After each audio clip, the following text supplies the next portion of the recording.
Hey everyone, this is Mominul. Welcome back to my YouTube channel Popo Raider. Keep watching, stay tuned. Yeah. Everybody knows that I'm breaking down. Everybody knows I ain't faking now. Everybody knows my heart's faking now. আজকে একটা বিষয় নিয়ে আলাপ করব।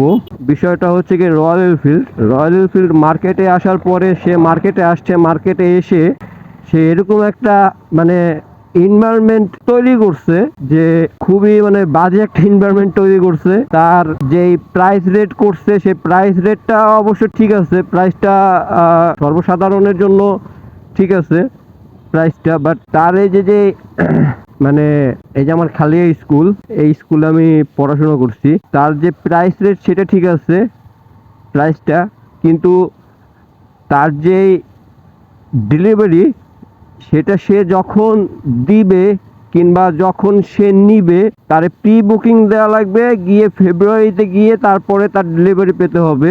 এটা একটা মানে অসহ্যকর ব্যাপার। কারণ একটা মানুষ একটা বাইক কিনবে অনেক আশা ভরসা নিয়ে, সে রাস্তায় চালাবে, অনেক মানে স্বপ্ন থাকে একটা মানুষের যে একটা বাইক কেনা নিয়ে। এখন সে সেই বাইকটা কিনতে পারলো, ঠিক আছে কিনে শুধু একটা কাগজ ধরাই দিল শোরুম থেকে, সে কাগজ নিয়ে সে বাসায় এসে বসে সে কাগজ দেখলো যে আমি কাগজটা দেখতেছি আমার বাইকের কাগজ। ব্যাপারটা একটু আনফর্চুনেটলি কিরকম হয়ে যায় না, এই কারণে আর কি এই ব্যাপারটা আর কি ভালো লাগে না আমার কাছে, যার কারণে আর কি আমি কথাগুলো বলতেছি। আরও অনেক বিষয়গুলো ভালো লাগে না, যে বিষয়গুলো নিয়ে কথা বলবো আমি। যেরকম আমাদের সাধারণ একটা বাইকে কিংবা আমি যে বাইকটা চালাই এফজেডএস ভার্সন 2, এটার যে খারাপ দিক নেই তা না, এটার অনেক খারাপ দিক আছে। কিন্তু রয়্যাল এনফিল্ডের যে অবস্থা করছে, প্রথমে আসে মোবিলে, তাকে মোবিল দিতে হবে 2.5 লিটার। তো 2.5 লিটার মোবিল যদি আপনি দেন তাহলে 2.5 লিটার মোবিল আপনার যে কিনতে হবে 2 বোতল মোবিল, 1.5 বোতল, 3 বোতল মোবিল আপনার কিনতে হবে। কারণ আপনি খুচরা মোবিল দিতে পারবেন না ওইটাকে। যদি সিনথেটিক মোবিল দেন, যদি মিনারেল দেন তাহলে অল্প খরচ হবে, ঠিক আছে, 1000 টাকা করে পার বোতল কিংবা পার লিটার খরচ হবে, ঠিক আছে।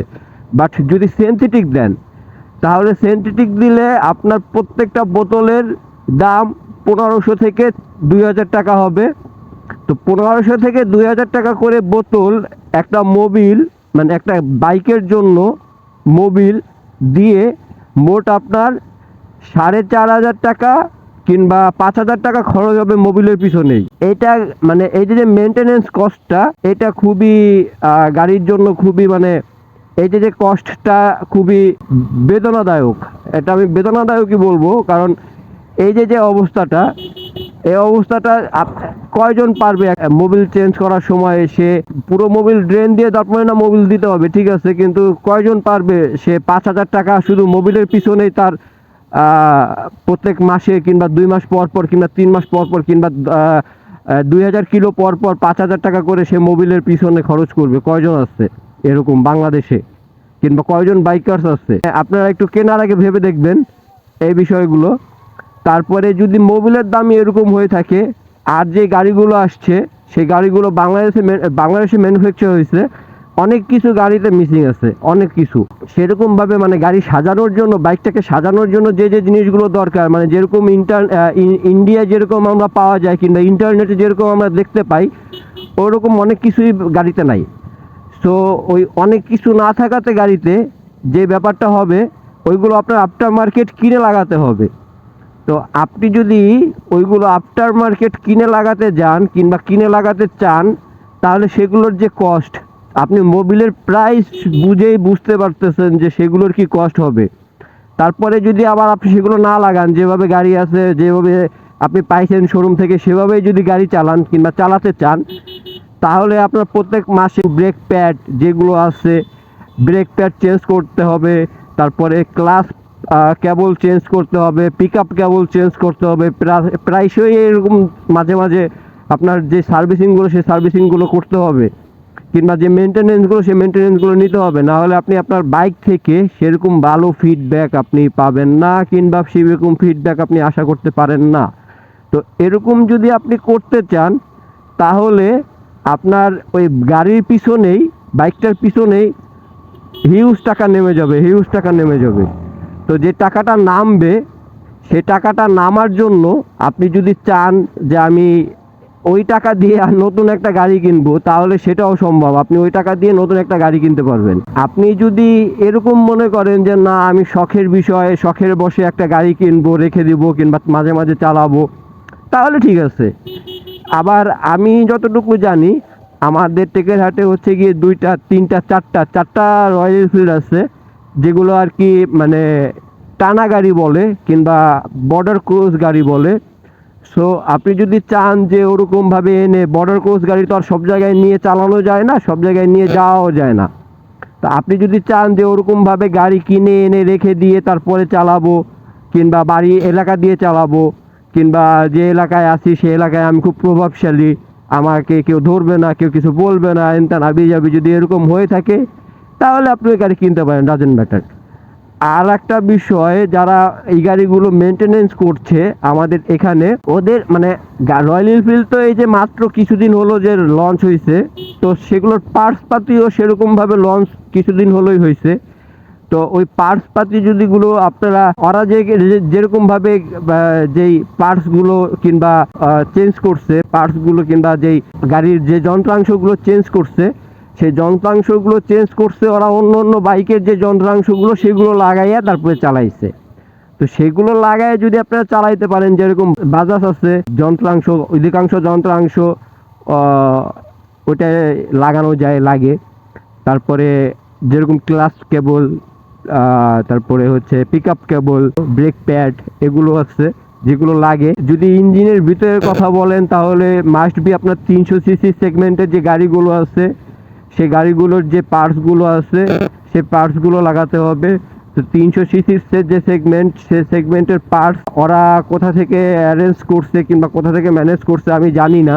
আমি অবশ্যই যদি জানি, তাহলে অবশ্যই আপনাদেরকে ইন ফিউচারে জানাবো যে ওরা কোথা থেকে কিভাবে ম্যানেজ করছে। যদি আপনারা খুব কম বাজেটে, খুব কম বাজেটে আপনি আপনার গাড়ি মেনটেনেন্সের যে খরচটা, সেটা যদি কমাতে চান, তাহলে হচ্ছে আমার যেই মানে ওরা যেভাবে গাড়ি মেনটেনেন্স করছে, সেভাবে আপনার মেনটেনেন্সের যেই ওয়েগুলো আমি দেখাই দেবো, সেই ওয়েগুলো ফলো করলে হয়তো বা আপনার সেরকমভাবে হয়ে যেতেও পারে। কিন্তু আমার যা মনে হয় যে আপনি একটা গাড়ি কিনলেন শখের বিষয়ে, শখের বসে একটা গাড়ি কিনলেন, সেই গাড়িটাকে আপনি আপনার মতন করে মেনটেন করবেন, আপনার মতো করে আপনি চালাবেন, আপনার মতো করে আপনি এদিক ওদিক যাবেন। যদি আপনি অন্য গাড়ির আফটার মার্কেট যে অন্য গাড়িগুলো আছে, সেই অন্য গাড়িগুলোর পার্টস লাগান, তাহলে আপনি সেরকম পারফরমেন্স গাড়ি থেকে নাও পেতে পারেন, এদিক দিয়ে সন্দেহ আছে।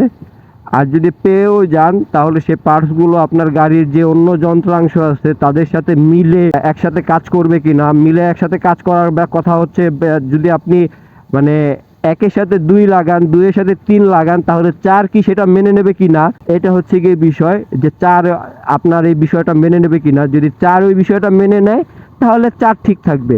যেরকম আপনি ক্লাচ প্লেট লাগাইলেন, যে আপনার যে ক্লাচ প্লেটের যে কানেক্টিং রড সেটা নিতে পারলো না, অন্য একটা গাড়ির ক্লাচ প্লেট লাগাইলেন, আপনার কানেক্টিং রড সেটা নিতে পারলো না, এখন কানেক্টিং রডটা নষ্ট হয়ে যাবে, আবার কানেক্টিং রডটা চেঞ্জ করতে হবে। তো এইভাবে আপনার খরচ বাড়তেও পারে, আবার ওইগুলো লাগালে আপনার খরচ কমতেও পারে। এই হচ্ছে গিয়ে ব্যাপার স্যাপার।